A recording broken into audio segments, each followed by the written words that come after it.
আপনার হাতের কবজিতে বিশেষ করে এই জায়গায় বা এই জায়গায় কোনো ছোট ফোলা মতো গোল মতো কিছু কি দেখা দিয়েছে?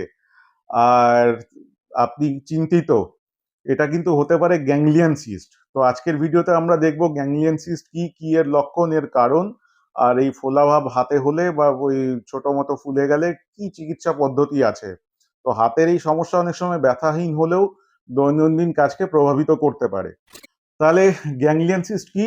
এটা হলো এক ধরনের নন ক্যান্সারাস সিস্ট।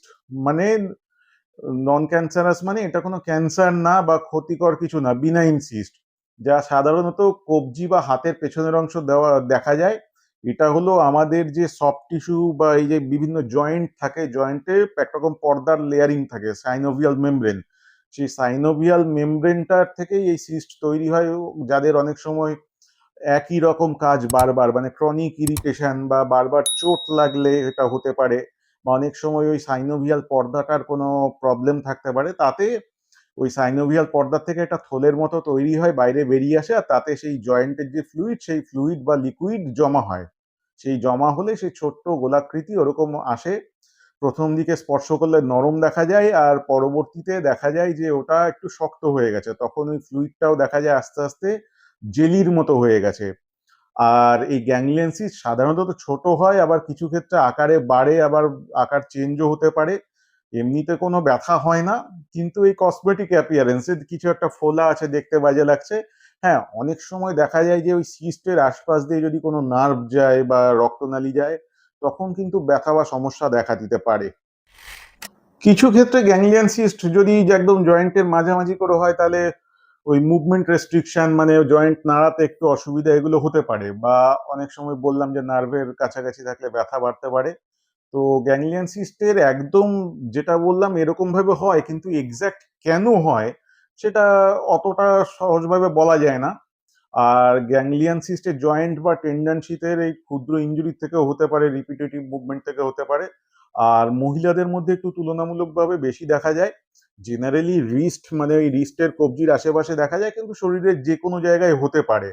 আর ডাক্তারের কাছে গেলে প্রথমে ফিজিক্যাল এক্সামিনেশন করা হয়, যেমন কোথায় আছে, কি মুভমেন্টে অসুবিধা হচ্ছে। আল্ট্রাসাউন্ড করা যেতে পারে, বা অ্যাটিপিক্যাল জায়গায় হলে, যেমন হাঁটু টাটুতে হলে অনেক সময় এমআরআই করানোর দরকার হতে পারে। এবার জানবো যে এই গ্যাংলিয়ন সিস্ট হলে কি চিকিৎসা আছে। এই গ্যাংলিয়ন সিস্ট হলে মেনলি হলো অবজারভেশন বা ওয়েটিং করতে হবে, ওয়াচফুল ওয়েটিং, মানে দেখতে হবে যে কোনো সমস্যা হচ্ছে কিনা, আকারে বাড়ছে বা কমছে কিনা। ঠিক আছে, কোনো সমস্যা না হলে কিছু করার দরকার নেই। এবার যদি মনে করেন না দেখতে বাজে লাগছে বা একটু ব্যথা হচ্ছে, তাহলে ওটা মোটা ছুঁচ দিয়ে অ্যাসপিরেশন করতে হয়, মানে ওই জেলির মতো লিকুইডটাকে বার করে নিতে হয়। হ্যাঁ, একটু মোটা ছুঁচ ইউজ করতে হয়, নাহলে বেরোয় না। আর তারপর ওর মধ্যে নানা রকম ইনজেকশন দেওয়া যায়, হায়ালেজ, তারপর ওই স্টেরয়েড জাতীয় ইনজেকশন, এগুলো দিয়ে যে সাইনোভিয়াল মেমব্রেনের বা ওই থলির যে দেওয়ালটা, সেটাকে কোলাপস করা হয়, যাতে পরবর্তীতে ফিরে না আসে। কিন্তু অনেক সময় দেখা যায় যে সেখানে আবার ফিরে আসতে পারে। তখন সার্জিক্যালি একটা ছোট সার্জারি করে ওই পুরো থলে শুদ্ধ ওই মানে সিস্টটাকে, থলেটাকে বার করে নিতে হয়। আর এই বার না করলে যদি কিছু অংশ থেকে যায়, তাহলে আবার ফেরত আসতে পারে সিস্টার সার্জারি। ওর জন্য পুরোটা যদি থলেটা বার করে দেওয়া যায়, তাহলে আর আসবে না। আর তাছাড়াও কিছু লাইফস্টাইল মডিফিকেশন করতে হবে, যে প্রয়োজনে রিস্ট সাপোর্ট বা যেখানে আছে সেখানে ব্যান্ডেজ টাইপের বাঁধতে হতে পারে, ব্রেসিং করতে হতে পারে।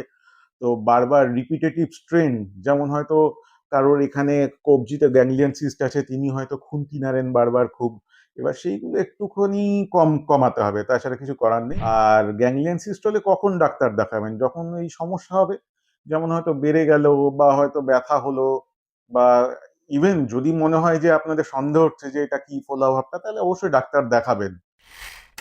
তাছাড়াও দেখবেন যে অনেক সময় দেখা যায় যে লাল ভাব হচ্ছে, ইনফেকশনের চান্স দেখা যাচ্ছে, তাহলে ডাক্তার দেখাতে হবে। আর আজকের ভিডিওতে আমরা দেখলাম গ্যাংলিয়ন সিস্ট কি, এর লক্ষণ কি, এ সমস্ত ডিটেলসে দেখলাম। আর এই নিয়ে কোনো প্রশ্ন থাকলে অবশ্যই কমেন্টে জানাতে ভুলবেন না। আর ভিডিওটি লাইক, সাবস্ক্রাইব এইসব করুন। আর আমি ডাক্তার অনুরাগ বিশ্বাস, আমার চ্যানেল মেড ইজি ফর ইউতে এরকম ছোট ছোট তথ্য নিয়ে আবার দেখা হবে। নমস্কার।